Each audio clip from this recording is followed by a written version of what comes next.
Action.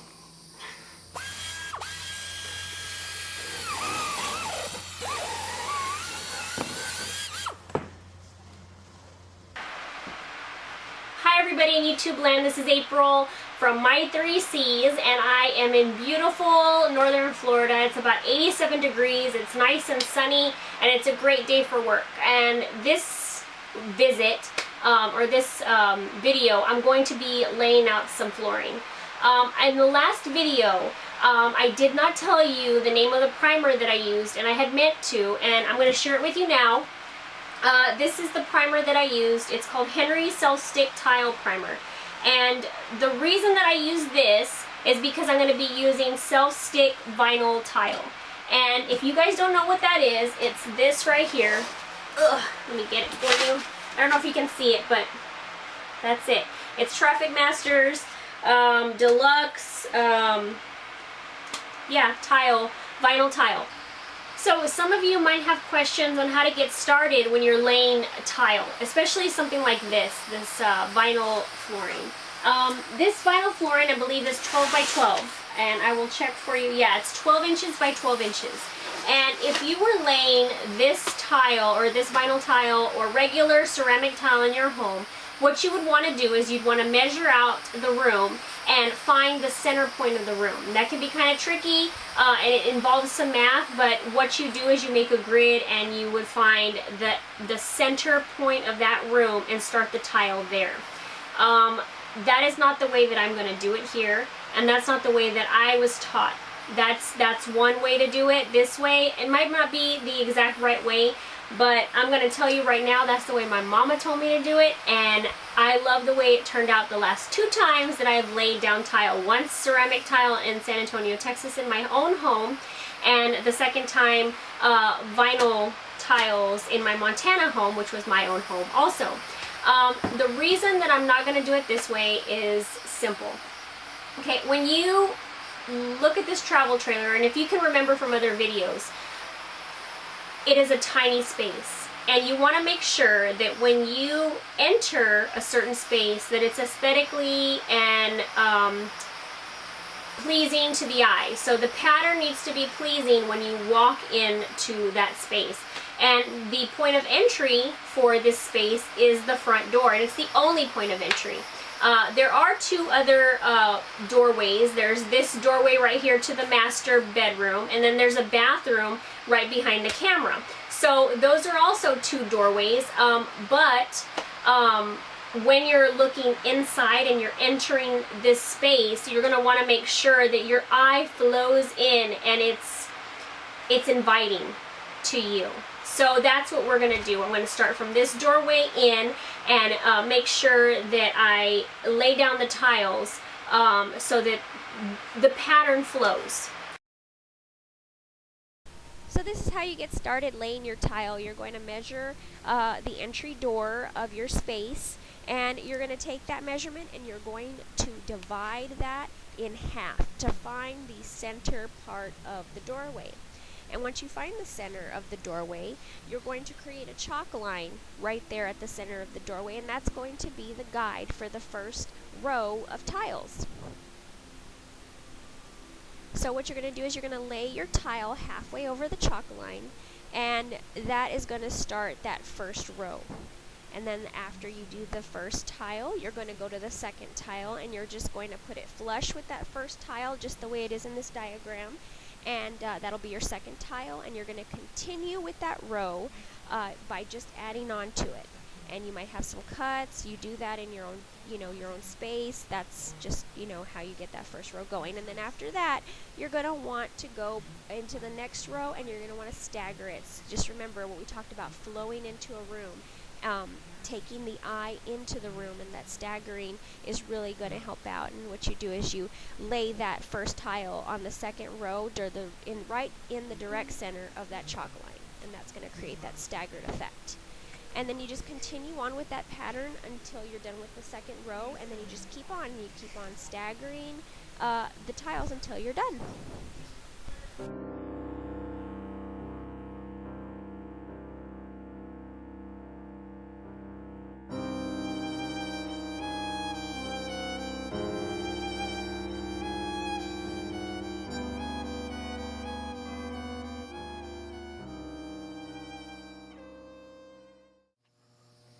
Hi y'all, it's day 3. Sorry, this video might not be as good as the last video. I was a little bit under the weather yesterday, so I didn't get any work done. But I wanted to show you what the tile looks like, if I hadn't already, when it's just in a square. This is what it looks like. It's a 12 by 12 vinyl peel and stick tile. And on the back part, it has these arrows here to show you what direction you want to keep laying your tile so that you have the pattern going in the right direction. And it's as easy as just peeling this off, and there's the sticky side. And then what you're going to do is just line it up with the tiles that you've already laid down. Make sure that there is a nice tight joint between the two, and then you just lay it down and let it stick there. That's it. So when you're laying down tile, make sure that you measure, measure, and measure again, because you always want to make sure that when you're working with an area, that you're getting the right fit on your tile or your carpet or linoleum or whatever you're laying down. I personally know that working for a contractor, that even when you have the best architects and the best engineers working on a project, you're going to end up with a square that's not exactly a square. So you got to make sure that when you're measuring, you start off on one tile and you measure, you go on to the next and you measure again, because they could be off by a couple of centimeters or even a whole, inch on some instances. This right here was 9 inches. This right here is 9 1/4. So I'm going to have to make sure that when I cut this other piece of tile, that it's got to be 9 1/4 so that it fits nice and snug. It's not going to be exactly like this one, and that's okay. That's why I made sure to measure that so I could get a nice cut and it could all be flush all the way down the line.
Weekend, and we didn't finish the flooring, but that's what happens when you're talking about real life. I didn't feel good and I couldn't get it all done, but I think I did a lot more than I thought I was going to get to do. So hopefully we get to come back next weekend and finish the rest of the flooring, and I'll hopefully be feeling better, and then we can wrap this little project up.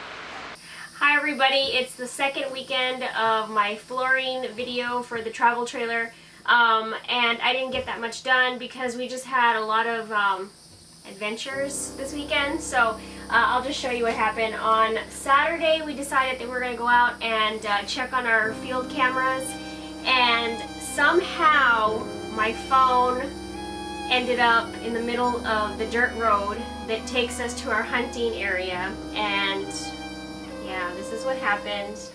I'm going to give props out to the phone app Live 360, because we were able to find out where my phone pinged at the last time that it was alive. But before we got there, at some point from the time that I dropped it to the time that we found it, we had somebody go through that road and totally destroy it. So it's dead. But luckily I have a nice husband and he bought me one brand new with an OtterBox. So yeah, it's a happy ending. But not a lot of flooring got done. So yeah, we're going to have to go to another weekend and finish that up. But I got a little bit done, not as much as I wanted to. The end. I'll get that. Turn it off. It was her fault. She left it in the back of her pants, and it fell out of her pants That's while we not were how going it down happened at the all. road. That's not how it... Okay, so what really happened was, I think it was on the four-wheeler, and Dean, go away. And Dean and the kids were distracting me, and I accidentally left it on the back of the four-wheeler. I know he's probably making faces. And I think when we were going down the road, it fell off the four-wheeler. It was not in my back pockets because I checked my pockets. The end.